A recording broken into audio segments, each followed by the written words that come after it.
August 23, 1942. Adolf Hitler stands in his Wolf's Lair bunker, stabbing his finger at a map of the Soviet Union. His generals are begging him to bypass the city of Stalingrad and drive straight for the oil fields of the Caucasus. It's the strategically correct move. It's what any rational military commander would do. But Hitler isn't thinking like a military commander. He's thinking like a politician obsessed with symbols. "We will take the city that bears Stalin's name," he declares. "The psychological impact will be decisive." That decision, to fight for a city's name rather than strategic objectives, will destroy the German Sixth Army, kill 800,000 Axis soldiers, and begin the political collapse of Nazi Germany. But here's what makes this story truly chilling. Hitler knew it was the wrong military decision. He chose politics over strategy anyway. Sound familiar? In our age of political theater over practical governance, of symbolic victories over actual progress, Stalingrad offers a terrifying lesson. When leaders choose optics over reality, nations pay the price in blood. This is the story of how Hitler's political obsessions destroyed his military machine, and why the battle for Stalin's city became the political turning point that doomed fascism forever.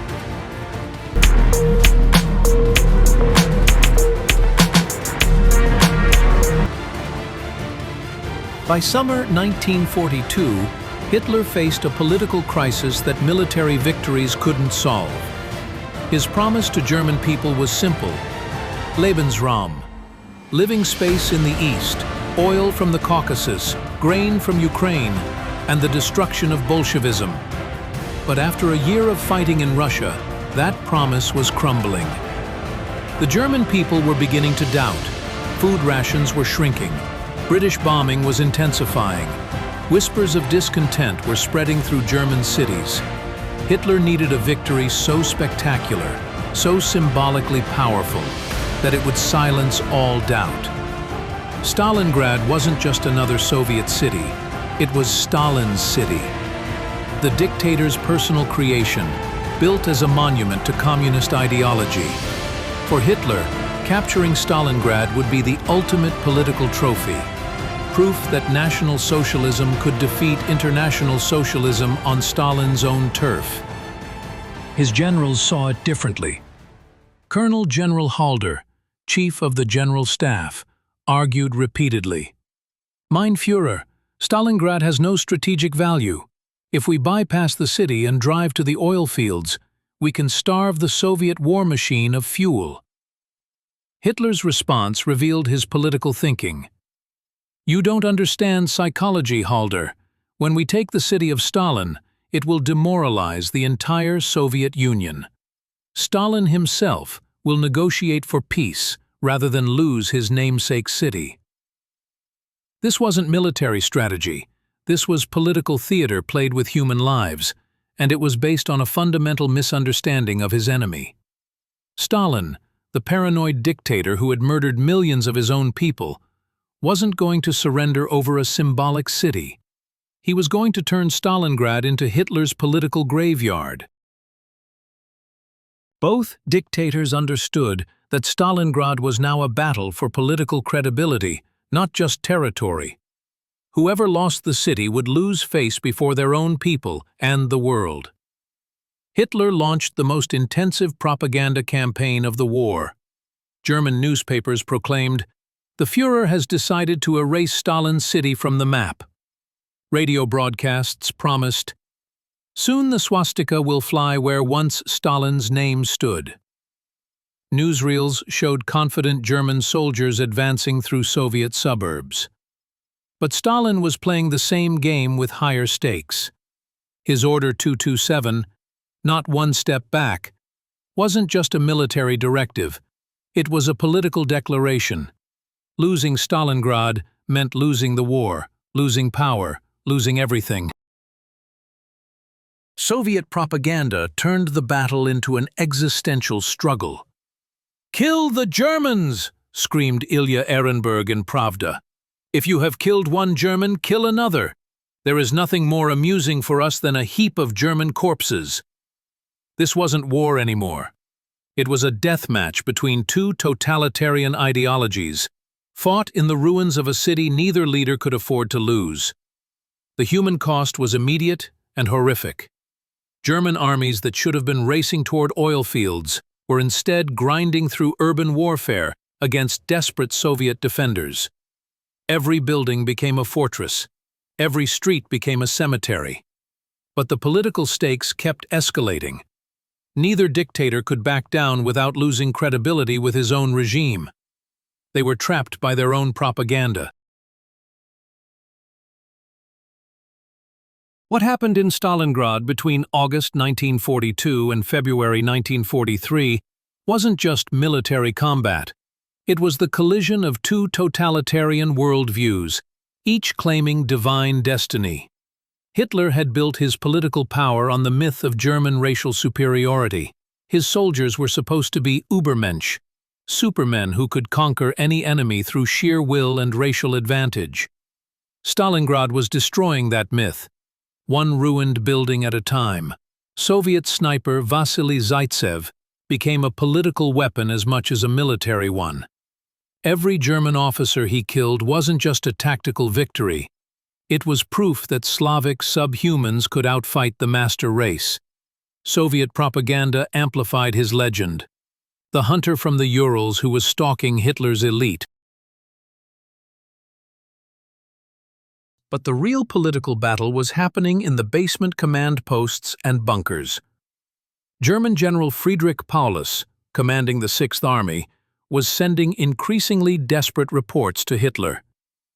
Mein Führer, we are exhausted. The men need rest and resupply. Request permission to withdraw to defensible positions. Hitler's responses revealed his complete divorce from military reality. The army will hold Stalingrad. Retreat is forbidden. This is a matter of will, not ammunition. Meanwhile, Stalin was making equally ruthless political calculations. When Marshal Zhukov suggested evacuating civilians from Stalingrad, Stalin refused. Soldiers fight better when they're defending civilians. The people stay. Both leaders were willing to sacrifice hundreds of thousands of lives to avoid the political humiliation of retreat. The city became a meat grinder fed by dictatorial pride. By November 1942, German forces controlled 90% of Stalingrad. But Hitler made a fatal political error. In a speech at Munich's Löwenbräu beer hall, the same place where he'd started his political career, he declared total victory. I wanted to reach the Volga, and we have reached it. I wanted to take Stalingrad, and we have taken it. That premature victory declaration became a political trap. When Soviet forces launched Operation Uranus and encircled the entire German Sixth Army, Hitler couldn't order a breakout without admitting he'd lied to the German people. Hermann Göring's promise to supply the trapped army by air was pure political fantasy, dressed as military planning. The Luftwaffe could deliver maybe 100 tons per day. The Sixth Army needed 700 tons. But admitting this would mean admitting the entire Stalingrad offensive was a political mistake. So 250,000 German soldiers sat in the Stalingrad pocket, slowly freezing and starving because their Führer couldn't admit political error. Stalin played his political cards perfectly. Instead of quickly destroying the pocket, he let it linger through the winter, a daily humiliation of German military prestige broadcast to the world. Every day the Sixth Army survived was proof that German efficiency was a lie. The human cost was astronomical. German soldiers eating leather, burning furniture for warmth, dying of typhus and frostbite. All for a political symbol neither dictator would abandon. On January 31, 1943, Field Marshal Paulus surrendered the remnants of the German Sixth Army. Of the 250,000 men who had entered Stalingrad, Fewer than 90,000 were captured alive. Most of those would die in Soviet prison camps. But the military defeat was nothing compared to the political earthquake. Hitler had built Nazi power on the promise of inevitable victory. Stalingrad shattered that promise forever. German civilians, who had been told for months that Stalingrad was captured, suddenly learned that an entire army had been destroyed. The invincible Wehrmacht was revealed as mortal.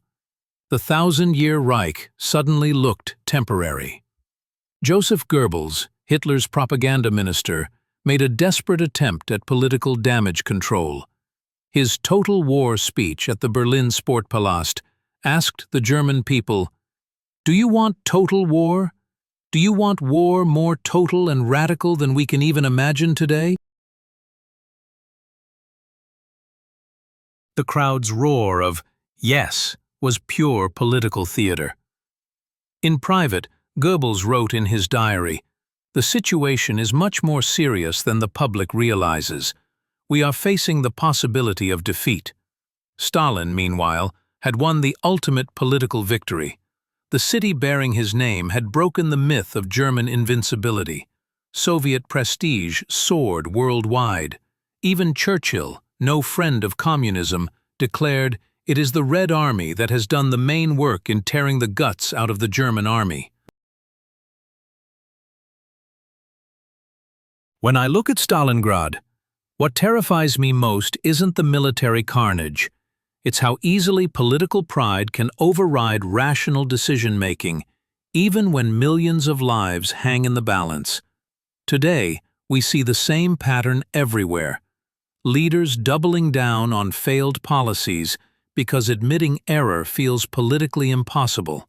Politicians choosing symbolic victories over practical solutions. Nations stumbling into conflicts because backing down seems like weakness. Social media has made this worse, not better. Every political decision becomes instant global theater. Leaders can't quietly change course without millions watching. The pressure for consistency, even when circumstances change, can trap leaders in disastrous policies. Stalingrad teaches us that the most dangerous leaders aren't necessarily the most evil. They're the ones who can't separate their personal political survival from their nation's actual interests. Hitler wasn't a military genius who went mad. He was a politician who never understood that symbols can't stop bullets. In our interconnected world where political missteps can be broadcast instantly to billions, the lesson of Stalingrad is more relevant than ever. When leaders choose politics over reality, everyone pays the price. The question for us today is whether democracy's systems, free press, opposition parties, independent institutions, can prevent such political disasters before they become human catastrophes.